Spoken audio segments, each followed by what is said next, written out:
Bienvenidos a nuestra última sesión de hoy. Mañana tendremos 5 y en sábado tendremos 3.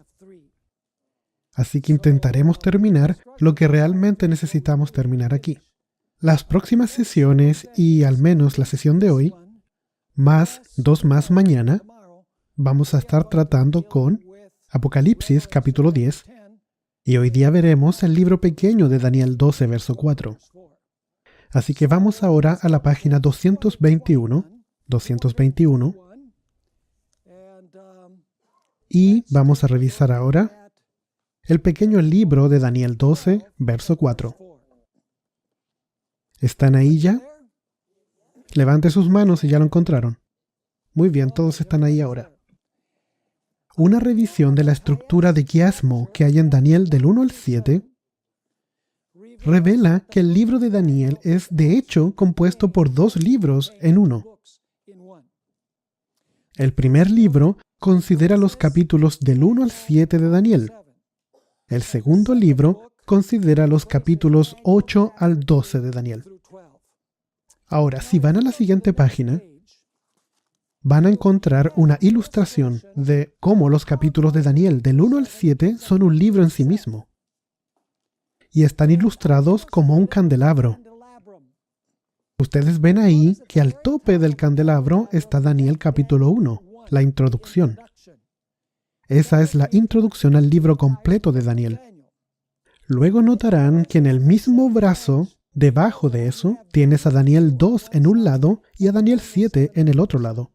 La razón por la cual están en el mismo brazo es porque el tema es el mismo. En Daniel capítulo 2 tienes 4 metales. En Daniel 7 tienes 4 bestias. Son profecías encadenadas, por eso que están en el mismo brazo de la lámpara. Luego, Daniel 3 y Daniel 6 están muy relacionadas, porque ambos tratan de historias que son muy similares. En Daniel capítulo 3 tienes a 3 jóvenes que son arrojados en un horno ardiendo, porque se rehúsan a practicar falsa adoración. En Daniel capítulo 6 tienes a Daniel que es arrojado al foso de los leones, porque él insistía en adorar a su Dios de acuerdo a lo que dictaba su conciencia. Y luego en Daniel 4 y 5 encontramos otro tema en común, porque en Daniel capítulo 4 tienes la caída de Nabucodonosor por ser arrogante, el rey de Babilonia. Y en Daniel 5 tienes la caída definitiva de Belsasar por su arrogancia. Así que pueden ver aquí la estructura que tiene la primera parte del libro de Daniel o el primer libro de Daniel. Es un libro en sí mismo. Y ahora el primer libro, que es la siguiente sección que tenemos aquí abajo en la página 222, tienes en Daniel 7 una secuencia de poderes. Vamos a ir ahora a Daniel capítulo 7. Y estos poderes nos conducen hasta el momento en que el juicio comienza. Así que los vamos a ver ahora, no los vamos a ver en detalle, eso sí. El león representa ¿qué? Babilonia, el oso, a los medos y persas, el leopardo, a Grecia, el dragón, a la Roma imperial, los 10 cuernos, la división de Roma, el cuerno pequeño, al papado, que gobierna por ¿cuánto tiempo? 1260 años. ¿Cuándo termina ese periodo de gobierno? En 1798. Y luego aparece algo muy inesperado que es comentado en el libro del Evangelismo. Y me refiero a que después de que la herida mortal o después de que el papado termina su periodo de dominio, ¿qué es lo que tenemos ahí en Daniel 7? Tenemos el juicio. Y vamos a notar que el juicio tiene 3 etapas. En otras palabras, el libro de Daniel presenta el juicio en 3 etapas, tal cual como los juicios en Estados Unidos hoy en día. Primero que todo, tienes la investigación de la evidencia. En segundo lugar, basado en la evidencia, tienes el veredicto. Y, en el tercer lugar, tienes donde se da la recompensa o la ejecución del veredicto que está basado en la investigación. ¿Me están siguiendo en esto? ¿Y es así como funciona nuestro sistema judicial aquí en Estados Unidos? Sí, tienes un juicio, luego en base al juicio tienes un veredicto y finalmente el veredicto es implementado. Entonces, ahora vamos a notar la nota que está al principio de la página 223. La secuencia de poderes indica que el juicio comenzaría ¿cuándo? En algún momento después de 1798. ¿Por qué? Porque el cuerno pequeño gobierna hasta 1798 y después es el juicio. Así que tiene que ser después de 1798, porque tenemos aquí un cambio de eventos. Así que la secuencia de poderes indica que el juicio comenzaría en algún momento después de 1798 y concluiría con Cristo recibiendo el reino de su Padre, ¿cierto? Nadie antes del 23 de octubre de 1844 entendió que el juicio ocurriría en 3 etapas. La investigación en el cielo, la sentencia o el veredicto en el cielo y la recompensa en la tierra. Antes del 23 de octubre de 1844 nadie sabía eso. Porque eso tendría que entenderse ¿cuándo? Cuando el pequeño libro sea abierto, en el tiempo del fin. Ahora, Daniel 7 se desarrolla en 4 ciclos repetitivos. El primer ciclo es versos del 9 al 10. El segundo ciclo son los versos 17 y 18. El segundo ciclo es Daniel 7, 21 y 22. Y el cuarto ciclo es Daniel 7, de los versos 25 al 27. Entonces, ahora vamos a revisar estos ciclos repetidos que encontramos en Daniel 7. Comenzaremos en el verso 9. El cuerno pequeño ya ha terminado su trabajo. Y el último evento está en el verso 9. Estuve mirando hasta que fueron puestos tronos, y se sentó un anciano de días. ¿Quién es el anciano de días? ¿Y dónde vive él? Así que, ¿dónde está pasando esto? En el cielo. Y se sentó un anciano de días. En otras palabras, antes de esto, él no estaba sentado ahí. Cuyo vestido era blanco como la nieve, y el pelo de su cabeza como lana limpia. Su trono, llama de fuego, y las ruedas del mismo, fuego ardiente. Un río de fuego procedía y salía de delante de él. Millares de millares le servían, y millones y millones asistían delante de él. ¿Quiénes son ellos? ¿Dónde viven los ángeles? Así que, ¿dónde está pasando esto? ¿Dónde el juez se está sentando y los libros se están abriendo? En el cielo. Luego dice, el juez se sentó, ¿dónde? Y los libros fueron abiertos. ¿Para qué se abren los libros? Para examinar la evidencia, para hacer una investigación, un juicio investigador. Bien, vamos ahora al verso 13 y 14. Esta es la continuación de la escena. Miraba yo en la visión de la noche, y aquí, con las nubes del cielo, venía uno como hijo de hombre. ¿Quién es ese? Jesús. Venía con las nubes del cielo. ¿Qué son las nubes del cielo? Los ángeles. Así que esto, ¿dónde está pasando? En el cielo. ¿Y vinieron a dónde? Al anciano de días. ¿Dónde? En el cielo. Y le hicieron acercarse delante de él. ¿Quién trajo a quién? ¿Delante de quién? Los ángeles, la nube, trajeron al Hijo del Hombre delante del Padre que está sentado para comenzar el juicio. Ahora, ¿por qué Jesús va para allá? Verso 14. Y le fue dado dominio. ¿A quién? A Jesús. ¿Y fue dado por quién? Por el Padre.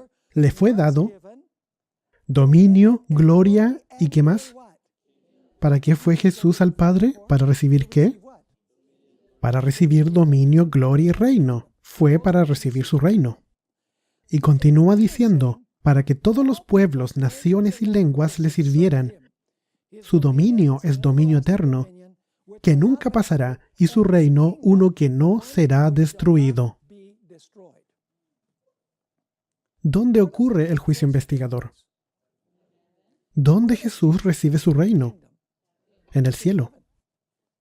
¿Cierto? Fue al anciano de días para recibir ¿qué? El reino.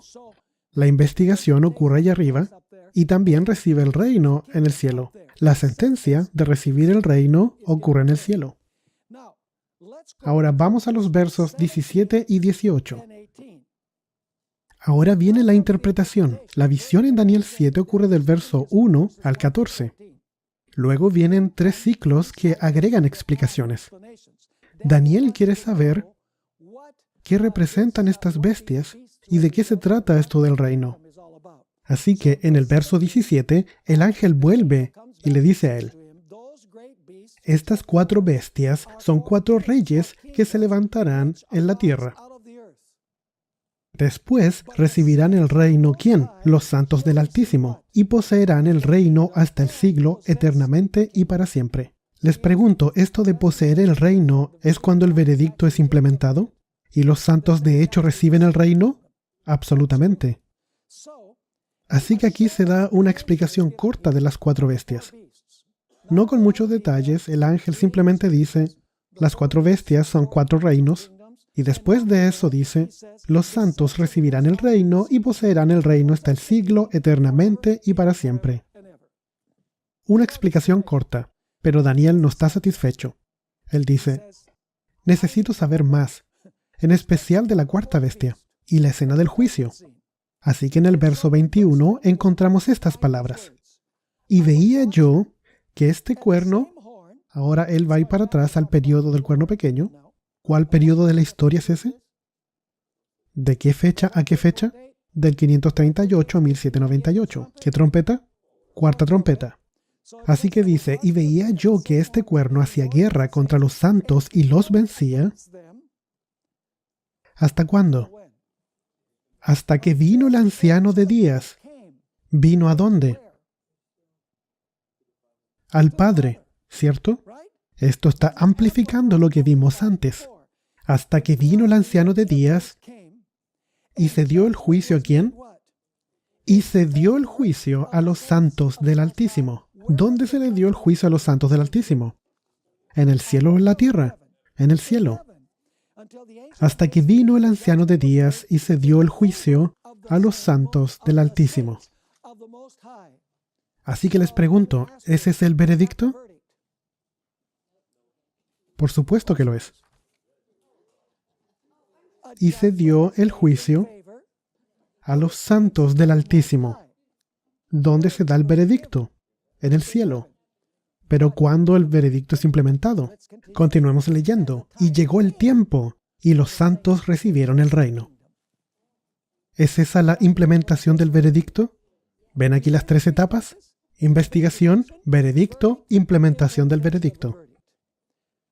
Así que dice, y llegó el tiempo, y los santos recibieron el reino. Daniel aún quiere saber más. Así que en el verso 25, el ángel vuelve para hablarle del cuerno pequeño de nuevo. Verso 25. Ven, hasta Daniel funciona en ciclos. Y el cuerno pequeño hablará palabras contra el Altísimo, y a los santos del Altísimo quebrantará. Y pensará en cambiar los tiempos y la ley, y serán entregados en su mano hasta tiempo y tiempos y medio tiempo. Pero luego, ¿qué va a pasar? Pero se sentará el juez. ¿Dónde? Bueno, tú ya lo sabes, es en el cielo. ¿Y luego qué pasa? El juez se sentó, ¿y qué pasó después? Y le quitarán su ¿qué? Dominio. ¿Dónde? En el cielo, para que sea destruido y arruinado hasta el fin. Y que el reino y el dominio y la majestad de los reinos debajo de todo el cielo sea dado al pueblo de los santos del Altísimo. Así que ¿quién recibe el reino primero? Jesús. ¿Quién recibe el reino después como una implementación del veredicto? Los santos, con Jesús.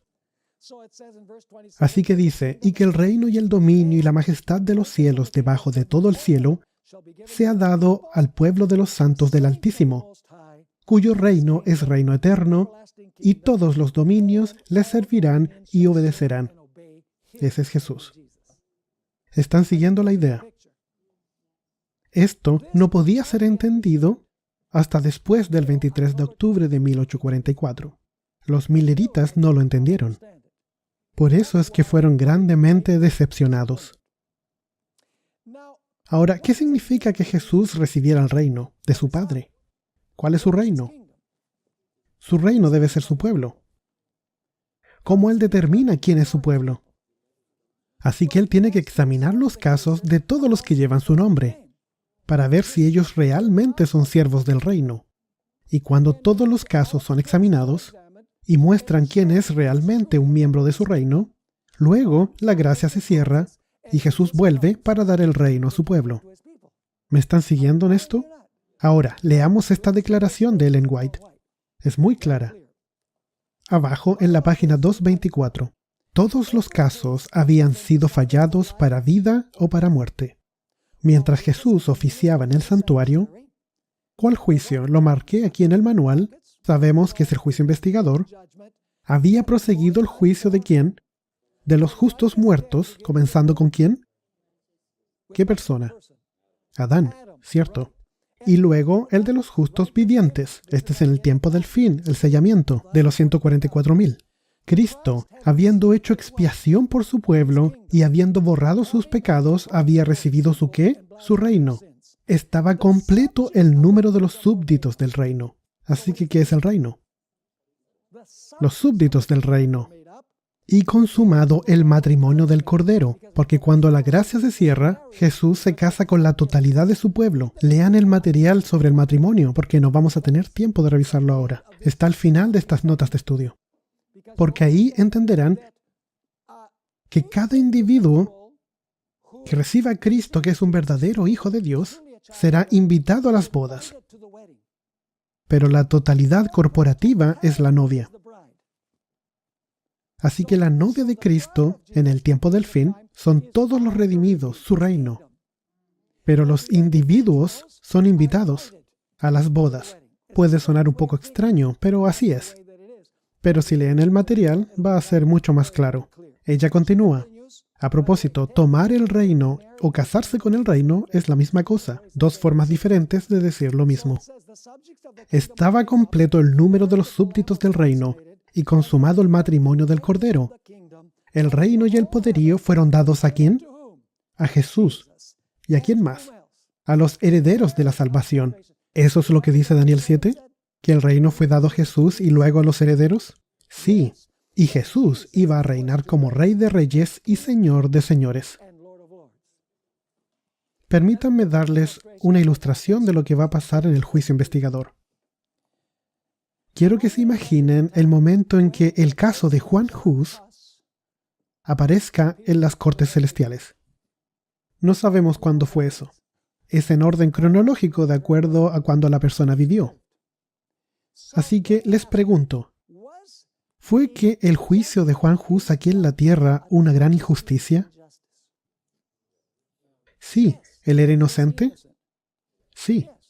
Y aún así el inocente murió. Y aquellos que eran culpables vivieron. ¿Cuánta justicia vemos ahí? No hay justicia para nada. ¿Será que Dios rectificará eso? Un Dios justo rectificará eso. Así que una corte terrenal pronunció un juicio injusto contra Hus y lo mató. El cuerno pequeño prevaleció. Le fue bien a él. El justo muere y el injusto vive. Así que en el juicio en el cielo, Dios dice, Juan Hus, preséntese en el asiento del juicio. Estoy dramatizando para impresionarlos. Así que un ángel trae el DVD de Juan Hus, los registros de su vida. Y estos registros son examinados. Y los jurados en el cielo están impresionados. Dicen, espera un minuto, algo está muy mal aquí. Juan Hus dio su vida por Jesús. Era un hombre fiel. Y un juicio injusto fue dado en la tierra. Necesitamos rectificar eso. Así que el juicio se declara en favor de Juan Hus. Les pregunto, ¿cuál es el foco aquí? ¿El foco en Daniel 7 es el cuerno pequeño, la persecución del cuerno pequeño? ¿O está enfocado en rectificar los juicios terrenales, lo que el cuerno pequeño hizo, así que el pueblo de Dios pueda eventualmente estar a salvo en el reino? ¿Sabes? Es mala idea decir que el centro de Daniel 7 es el cuerno pequeño o que los santos están recibiendo el reino. Porque para que los santos que han sido pisoteados por el cuerno pequeño puedan recibir el reino, es necesario que las cortes celestiales rectifiquen el hecho. ¿Les hace sentido eso? Esa es una doctrina fundamental adventista.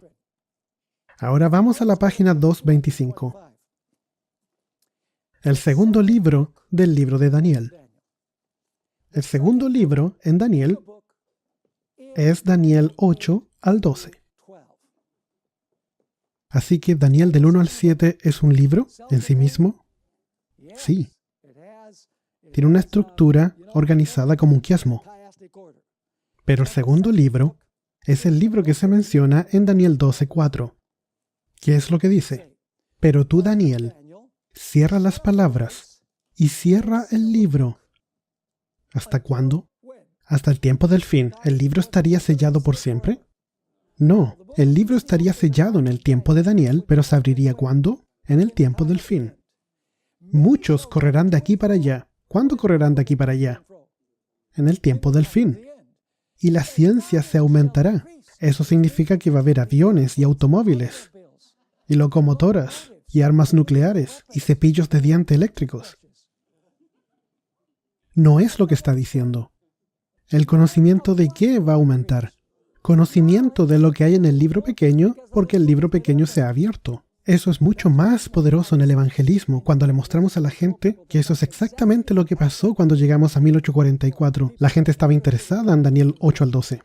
El segundo libro de Daniel estaba cerrado y sellado en los días del profeta, alrededor del 538 a.C., para ser abierto en el tiempo del fin, en 1798. Este verso no tiene nada que ver con el aumento de la ciencia y la tecnología. Cuando Dios remueva el sello del libro en el tiempo del fin, la gente correrá de aquí para allá buscando aumentar su conocimiento en el contenido del libro. Esa es la forma en que Ellen White entendió invariablemente la expresión "el conocimiento aumentará". Ella nunca se refirió a un aumento en la tecnología.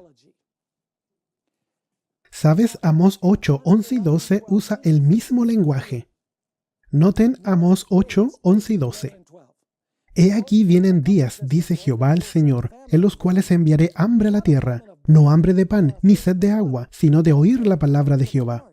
E irán errantes de mar a mar, desde el norte hasta el oriente, discurrirán.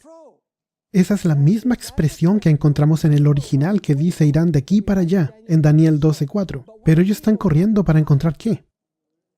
Y ahí dice que discurrirán buscando ¿qué? La palabra de Jehová, y no la hallarán. Así que la porción, y escuchen esto claramente, la porción de Daniel que fue sellada no es todo el libro. Es Daniel del 8 al 12, e incluso no es todo Daniel del 8 al 12.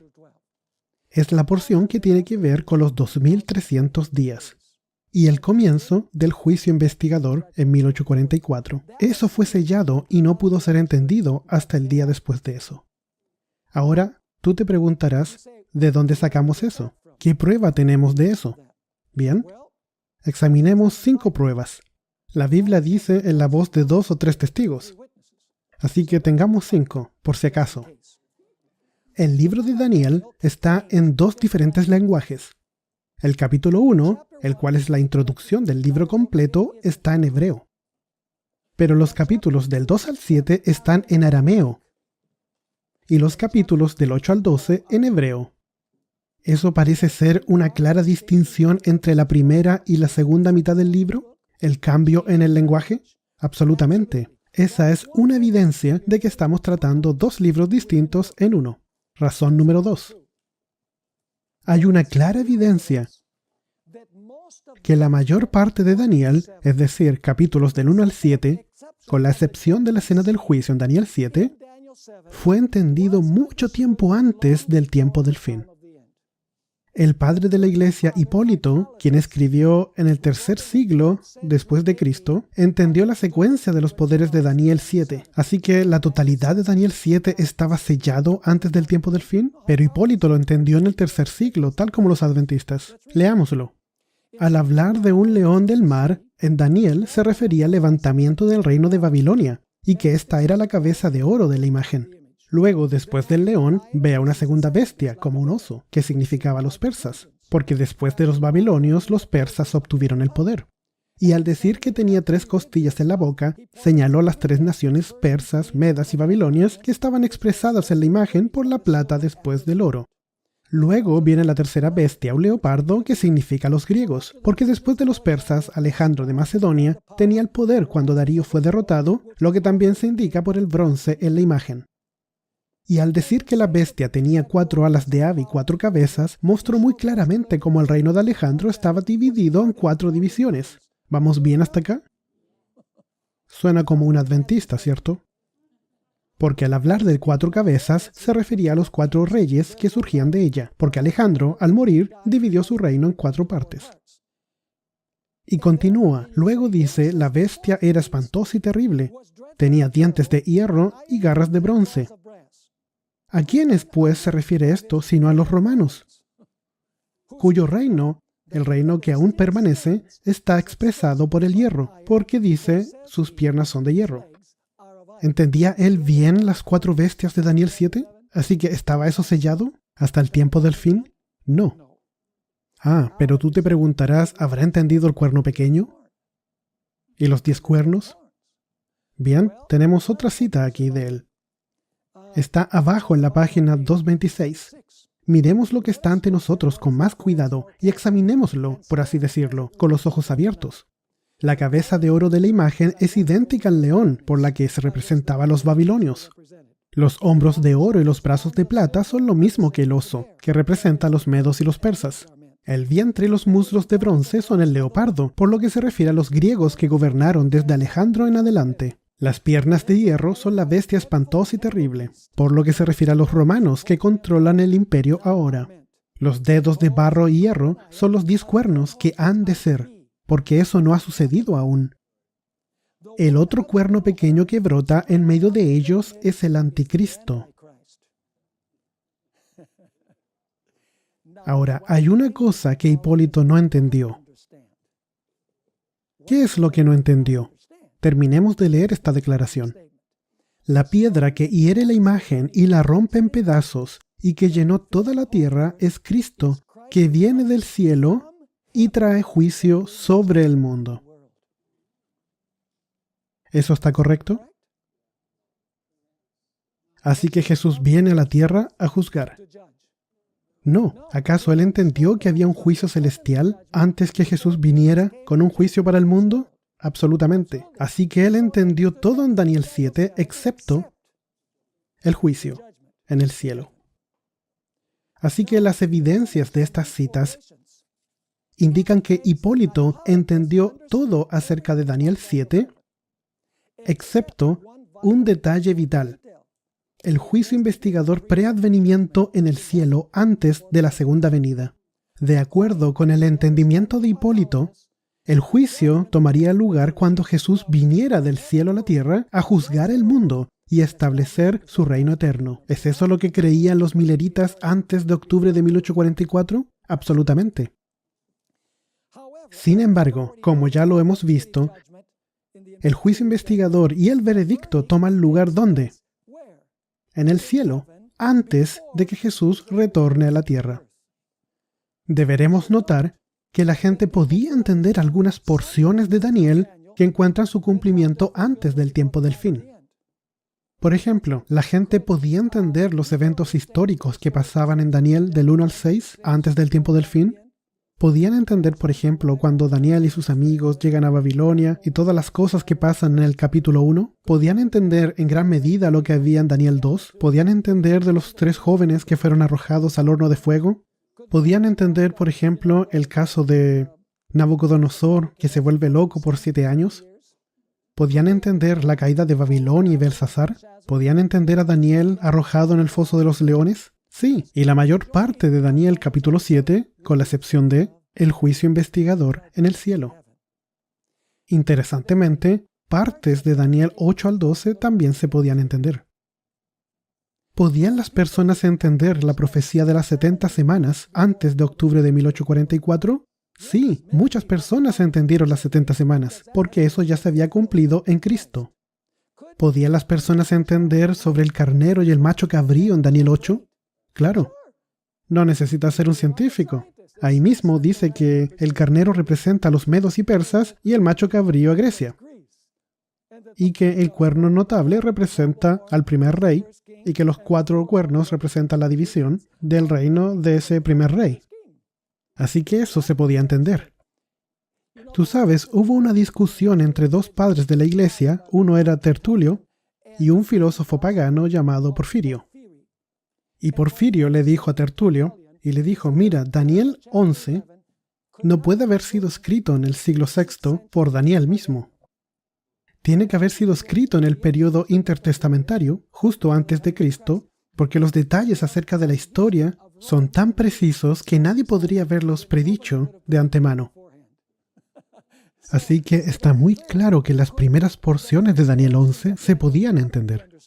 Absolutamente se podían entender. Pero había una cosa que no se podía entender.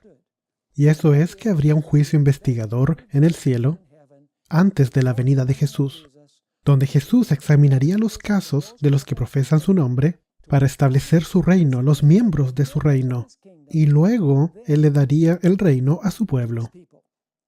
Así que la razón número 2, por la cual no todo el libro de Daniel estaba sellado, es porque muchas porciones de Daniel se podían entender antes del tiempo del fin. Y la primera razón es que Daniel está en 2 lenguajes, lo que indica que el libro se divide en 2 partes. Hay una tercera razón. Ellen White. ¿Cómo sabía ella que el libro sellado era solo una parte de Daniel? Muchos académicos dicen, el libro es Daniel. No, ella no comete ese error. Leamos aquí algunas citas. La que está en la página 228. Voy a leer solo alguna de estas declaraciones porque el tiempo vuela. En el Apocalipsis, todos los libros de la Biblia se encuentran y terminan. En él está el complemento del libro de Daniel. Uno es una profecía, el otro una revelación. El libro que fue sellado no fue el Apocalipsis, sino aquella porción. ¿Qué es una porción? Una parte. Sino aquella porción de la profecía de Daniel que se refiere a ¿qué? A los últimos días.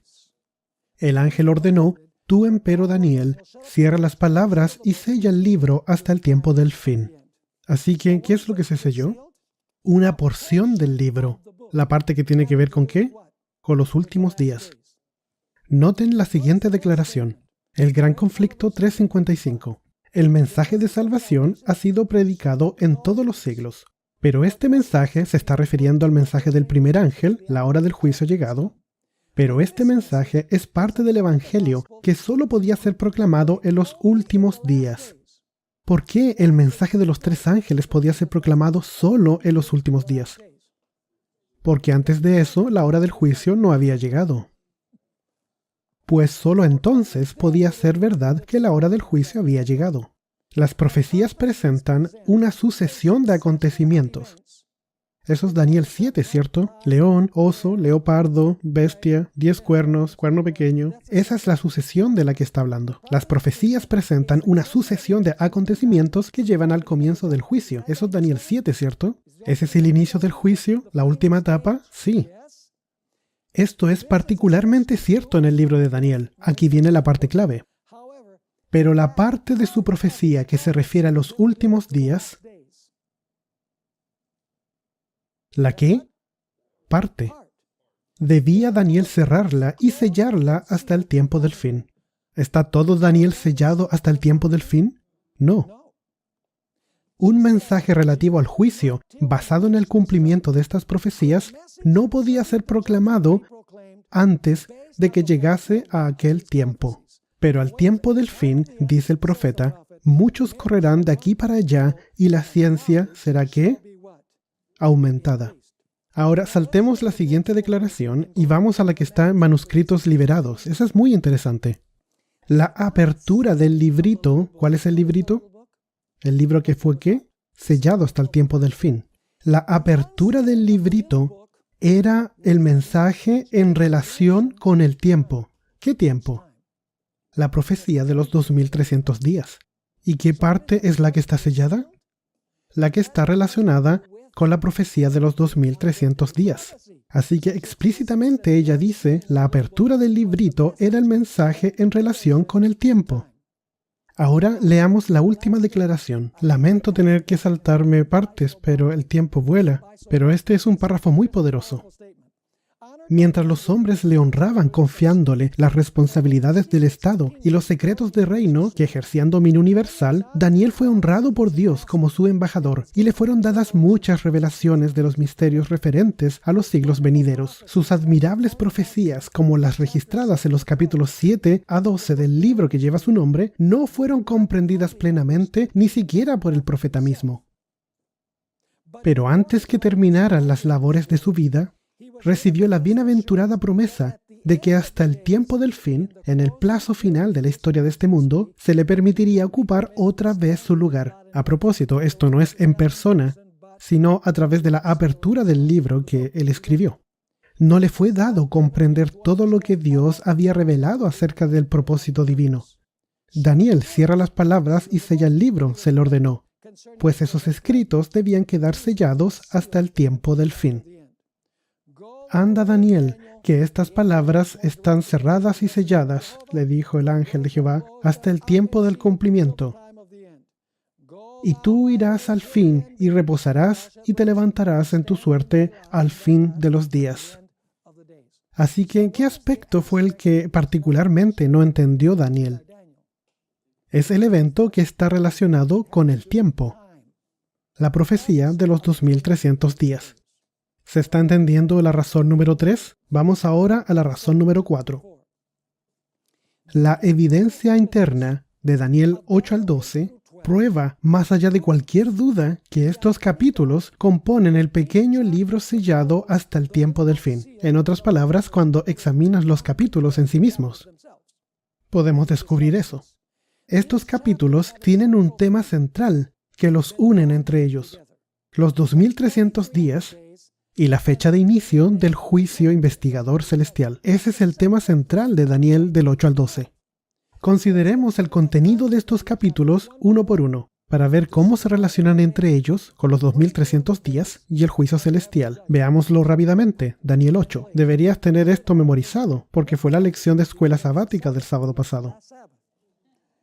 La visión en este capítulo describe la cadena de eventos históricos que precede el comienzo del juicio investigador. ¿Qué es lo primero que tenemos en Daniel 8? Un carnero con 2 cuernos. ¿Qué representa eso? Medo-Persia. Luego un macho cabrío. ¿Qué reino es? Grecia. Luego tenemos un cuerno notable en la cabeza del macho cabrío. ¿Qué es eso? Es el primer reino, Alejandro el Grande. Luego 4 cuernos salen de la cabeza del chivo después que el gran cuerno se ha quebrado. Esa es la división en 4 de ¿qué? Del imperio griego. Luego tenemos el cuerno pequeño, que primero se extiende ¿cómo? Geográficamente, horizontalmente, y luego se transforma en un sistema que desafía al Dios del cielo. Pisotea a los santos y se mete con el santuario. Y luego, cuando Daniel 8 termina, la visión termina con 2 mensajeros celestiales hablando, y uno de los mensajeros celestiales pregunta: ¿hasta cuándo esta visión será? La totalidad de esta visión. ¿Y cuál es la respuesta del otro mensajero? Hasta 2300 tardes y mañanas, y el santuario sería ¿qué? Sería purificado. Quiero que noten algo muy importante ahora. ¿La visión cubre qué? La pregunta es: ¿hasta cuándo es la visión? La visión cubre desde Medo-Persia ¿hasta cuándo? Hasta la limpieza del santuario, ¿cierto? Recuerden eso, porque vamos a volver a ese punto. La visión, ¿hasta cuándo la visión? Es la misma palabra visión que vimos más temprano en el capítulo, que describe Medo-Persia, Grecia, el primer rey, la división de los reinos, el cuerno pequeño, conquistando horizontal y luego verticalmente. Así que cubre completamente la visión que fue dada en Daniel 8. Y luego, algo interesante es que después viene Gabriel e intenta explicarle a Daniel, particularmente el elemento temporal de esta profecía. ¿Y qué pasó con Daniel? Él no pudo entenderlo. El capítulo termina diciendo que él no pudo entenderlo. Pero ¿tú sabes qué es lo que no pudo entender? Hay 2 palabras para visión en Daniel 8. Y a no ser que vayas a leerlo en hebreo, no lo notarías. La primera es la palabra chazón, que describe la visión completa, desde Medo-Persia hasta la purificación del santuario. La segunda palabra es maré, y la palabra maré se aplica solo a la visión de los 2300 días. Es exclusiva para ese punto. Y al final de Daniel 8, Daniel no dice no pude entender el chazón. Daniel dice no pude entender el maré. No pudo entender los 2300 días. Así que en Daniel 8, Daniel se enferma y Gabriel no pudo terminar su explicación. ¿Le dijo Gabriel cuándo los 2300 días comienzan? ¿En Daniel 8? No. ¿Le explicó cuándo terminan? No. Solo le dijo 2300 días. Así que ahora Daniel está confundido, porque Dios le había dicho que Israel iba a estar cautivo por 70 años, y que después de eso volverían y reconstruirían el templo, los muros, y establecerían su religión. Y ahora dice 2300 años. Eso significa que probablemente hemos sido tan pecadores que Dios ha decidido que va a extender el periodo de castigo de 70 años a 2300 años. Así que en Daniel 9, el siguiente capítulo, el capítulo comienza y Daniel está estudiando la profecía de los 70 años. ¿Por qué está estudiando la profecía de los 70 años? Porque no le hace sentido el comparar los 70 años con los 2300 años. Y luego dice, después de estar ahí estudiando los 70 años, luego, el texto nos dice que Daniel empieza a orar. Somos pecadores, somos malvados. Merecemos lo que nos pasa. Hemos quebrantado el pacto. Pero luego, cuando llega al versículo 19, en el capítulo 8, capítulo 9, él dice, no tardes. Esa es una palabra importante. Él le dice al Señor, no tardes. ¿No tardes qué? No tardes en cumplir la profecía de 70 años de cautividad. Y luego Gabriel vuelve a aparecer al final de la oración de Daniel. ¿Y qué es lo que le da a Daniel? ¿Una explicación de qué? De las 70 semanas.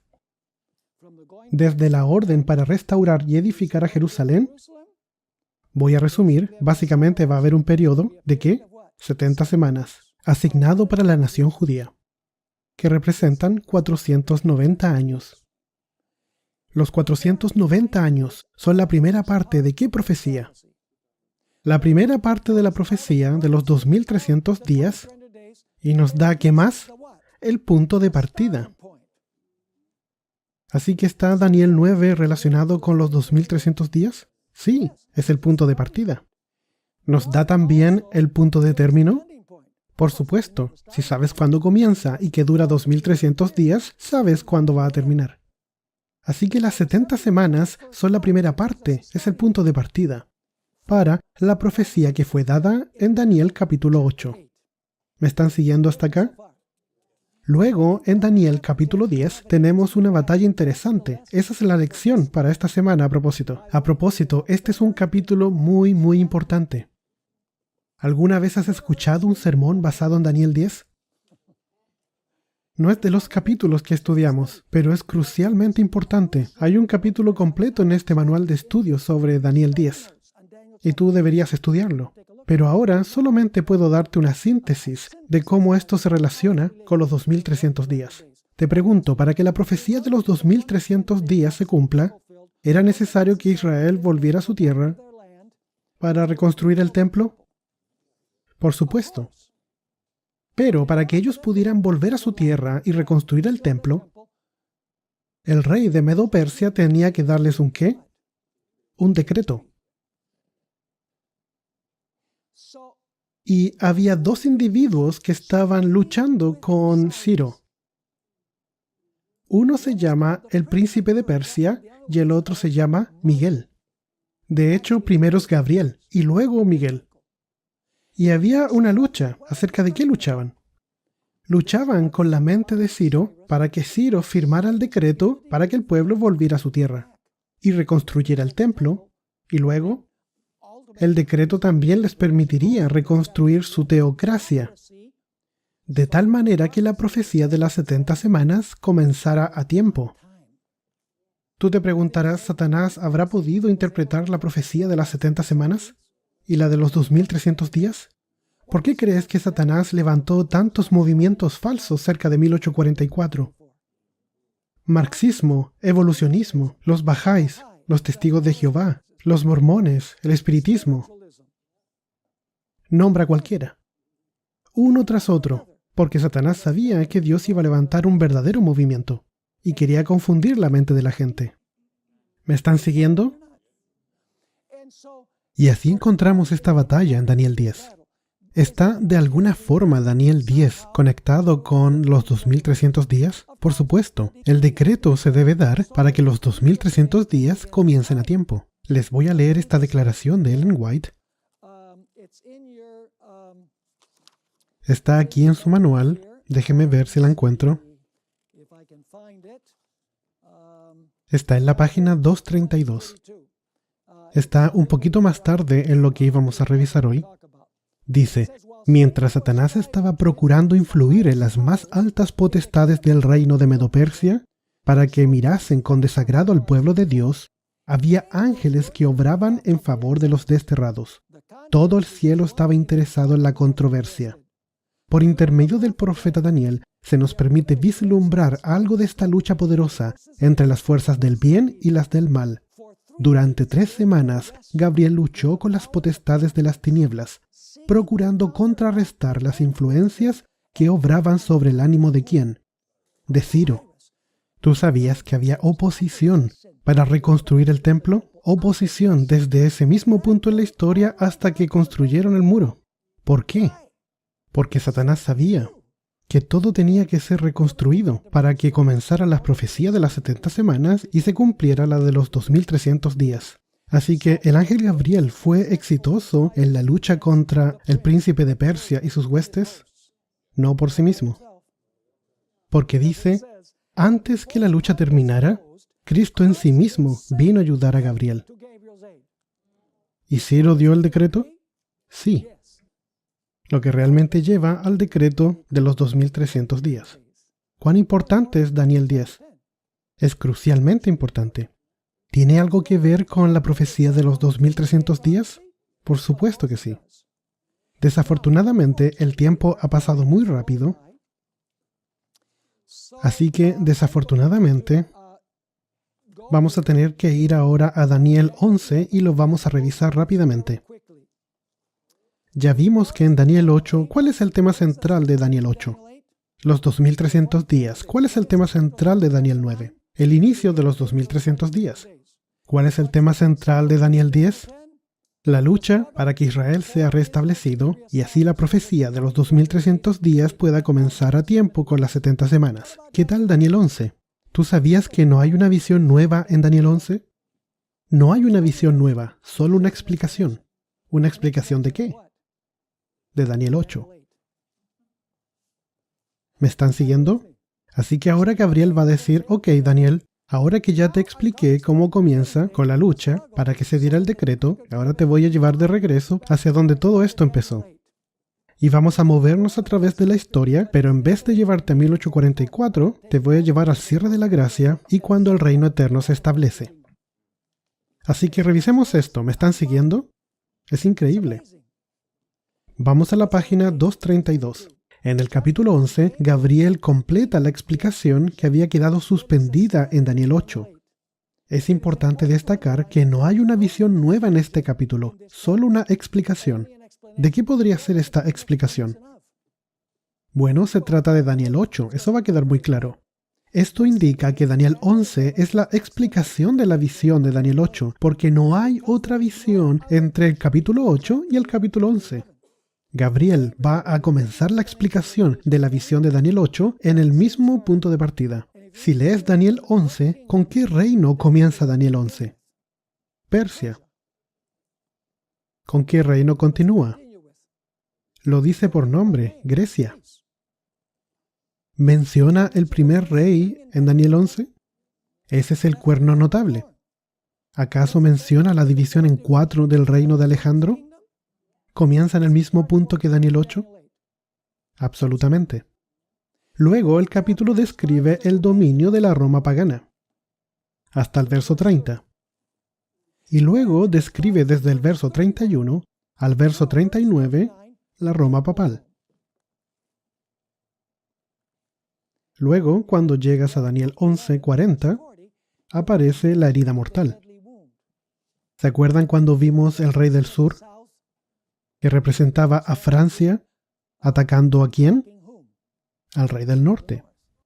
Así que esto nos está llevando a 1798, hasta la Revolución Francesa, absolutamente.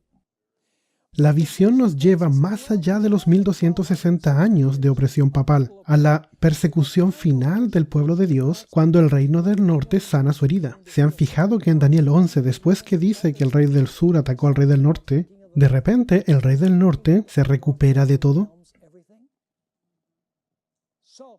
Así que esta herida mortal que le da el rey del sur al rey del norte, la última parte de la historia, no, porque después de eso el rey del norte se recupera y conquista todo. Estamos en la página 233. Cuando el rey del norte sale para destruir y aniquilar al pueblo de Dios y establece un punto estratégico para dar el último golpe mortal, ¿qué es lo que pasa? Miguel se levanta. ¿Tú sabes lo que es eso? Ese es el fin del juicio que comenzó en 1844. Es el cierre de la gracia. Cuando Jesús se cambia sus ropas de la ropa de sumo sacerdote a sus ropas de venganza. Así que, ¿será que Daniel 11 nos lleva más allá de 1844, que es el comienzo del juicio? Sí, probablemente si Daniel no se hubiera enfermado, Gabriel le hubiera explicado todo.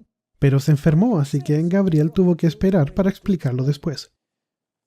Así que Miguel se pare representa el cierre de la gracia. Tú te preguntarás cómo sabemos eso. Porque la misma expresión se utiliza en los versos 2 y 3 y se refiere cuando los reyes comienzan a reinar. ¿Y cuándo Jesús comienza a reinar? Cuando su reino está listo. ¿Y cuándo su reino estará listo? Cuando el juicio investigador termine. Ahora, continuemos. La visión de Daniel 8 solo explica la cadena profética del reino de Persia al comienzo del juicio al final de los 2300 días. La explicación de Daniel 11 comienza en el mismo punto de partida de Daniel 8, pero nos lleva más allá del comienzo del juicio a la conclusión de los 2300 días, al cierre del juicio investigador, cuando Miguel se levanta. Después que Miguel se levanta, ¿qué es lo que va a pasar? Daniel 12:1 dice que Miguel se levantará. La gracia se cierra. ¿Qué va a pasar después de eso? Oh, dice que el pueblo de Dios va a pasar por el peor tiempo de angustia de la historia. Pero en el peor momento, cuando aparezca el rey del norte que parece que va a aniquilarlos, ¿qué es lo que va a pasar? Al final del tiempo de angustia, ¿Dios hará qué? Dios liberará a su pueblo de la ira del rey del norte, que son todos aquellos cuyos nombres se retuvieron en el libro. Vamos a Daniel 12:1. Esto es muy interesante. Daniel capítulo 12, verso 1. Aquí hay muchos elementos. Daniel 12, verso 1. De hecho, vamos al capítulo 11, verso 44. Dice aquí que cuando el rey del norte, que estaba conquistando todo de acuerdo a los versos previos, pero noticias del oriente y del norte lo atemorizarán. Así que va a haber noticias del norte y del oriente que van a atemorizarlo, al rey del norte, que está conquistando todo. ¿Qué viene del este? Los ángeles que sellan. Vienen de donde sale el sol. ¿Y dónde está el norte? Arriba. Apocalipsis 18 habla de un ángel que desciende del cielo y el mundo es lleno por su gloria. ¿Será que eso alarmará al papado? Absolutamente. ¿Y qué va a hacer como resultado de eso? Y saldrá, y con gran ira, para destruir y matar a muchos. Pero ¿qué pasará cuando salga a aniquilar muchos? Vamos al verso 1 del capítulo 12. Y en aquel tiempo se levantará Miguel. ¿Qué significa que Miguel se levantará? La gracia se cierra. ¿Ese es el final de la historia? No. Dice el gran príncipe que está de parte de los hijos de tu pueblo. ¿Y luego qué vendrá? Y será tiempo de angustia, cual nunca fue desde que hubo gente hasta entonces. Así que hay un periodo después del cierre de la gracia, pero antes que Jesús venga a dar el reino a su pueblo, sí. Y dice, y en aquel tiempo, ¿será libertado quién? Tu pueblo. Y este es un detalle importante. Todos los que se hayan escritos en el libro. ¿Cómo será determinado quién está inscrito en el libro? ¿Quién determina que esté inscrito ahí? El juicio investigador. La gente dice el juicio investigador fue un invento de Ellen White. No es un invento de Ellen White, está en toda la Biblia.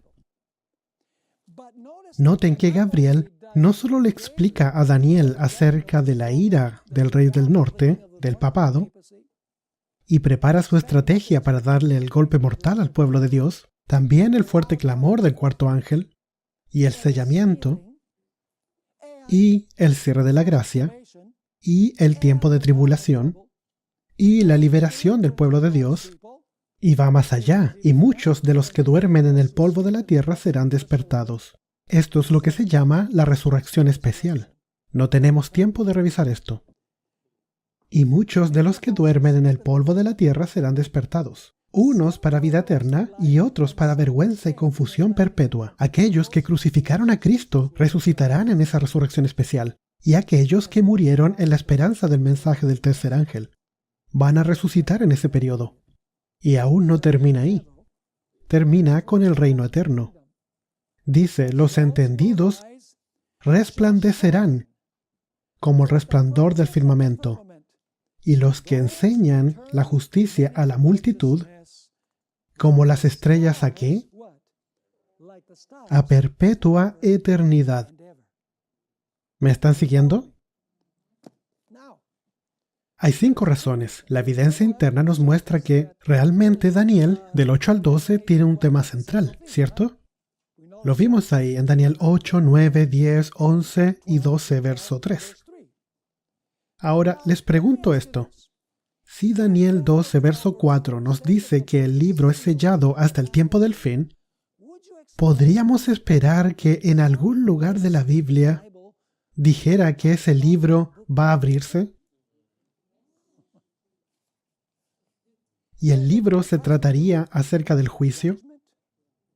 ¿Y su mensaje traería decepción? Pero después de eso, se tiene que predicar que el templo sería medido. ¿Tú esperarías que hubiera otro lugar en la Biblia que describe el momento cuando el libro se abre? ¿Tenemos tal pasaje en la Escritura? ¿Dónde está? En Apocalipsis capítulo 10. Un ángel poderoso desciende del cielo con un libro abierto en su mano. Y el capítulo completo se trata del juicio. Y así, mañana en nuestra primera sesión, estudiaremos acerca del pequeño libro que fue sellado. Así que como siempre digo, no se pierdan el próximo emocionante episodio.